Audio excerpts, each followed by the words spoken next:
মেরামতি 2 বছরেই রাস্তা বেহাল। বাঁকুড়ার ইন্দাসে চরম দুর্ভোগ, কঙ্কালসার রাস্তার দায় কার? এই নিয়ে তুঙ্গে তৃণমূল বিজেপি চর্চা।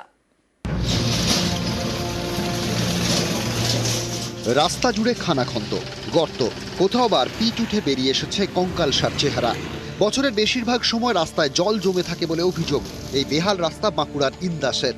এখানকার রেলগেট থেকে চেকপোস্ট পর্যন্ত প্রায় 5 কিলোমিটার রাস্তা একেবারে বেহাল।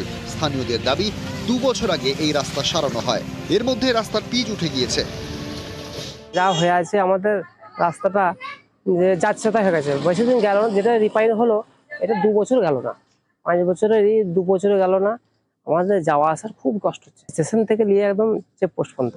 আমাদের কোনো রুগী টুগি মানে অ্যাম্বুলেন্স রুগী টুগি কিছু হয়ে গেলে এত গর্ত যে আমরা কোনো রুগী হসপিটালে নিয়ে যাবো অ্যাম্বুলেন্স করে, সেটা পর্যন্ত করে নিয়ে যেতে পারি না। আমাদের রাস্তাটা খুব দ্রুত কাজ হয়ে গেলে খুব ভালো হয়, আমরা খুব উপকৃত হয়। আমরা মেরামতের 2 বছরে এই রাস্তা খারাপ, কেন এমন হলো যুক্তি দিলেন ইন্দাস পঞ্চায়েত সমিতির সভাপতি।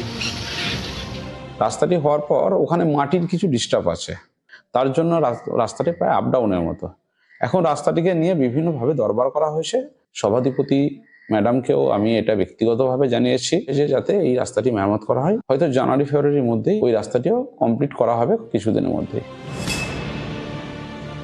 সমস্যা আছে কিছু কিছু ক্ষেত্রে, যেগুলো জেলা পরিষদের নজরে গেছে, কিন্তু আমাদের প্রশ্ন হচ্ছে যে ওখানে বিজেপি বিধায়ক আছেন, বিজেপি সাংসদ আছেন, তারা শুধু কি মিথ্যা ভুল বুঝিয়ে মানুষের ভোট নেওয়াটাই তাদের কাজ? একটা রাস্তা করার ক্ষমতাও কি তাদের নেই? তো আমার তো মনে হয় তাহলে তাদের ইস্তফা দেওয়া উচিত।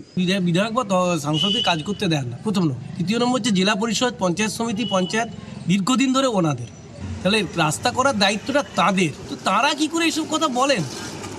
আগে আমার কথা হচ্ছে যারা দায়িত্ব নিয়েছেন তারা দায়িত্ব পালন করুন, তারপরে ভারতীয় জনতা পার্টির দিকে চোখ আঙুল তুলবেন। কবে এই রাস্তা মেরামত হবে, কবে স্বাভাবিকভাবে এলাকার হাজার হাজার মানুষ তাদের গন্তব্যে পৌঁছতে পারবে, সেদিকেই তাকিয়ে এলাকার মানুষ।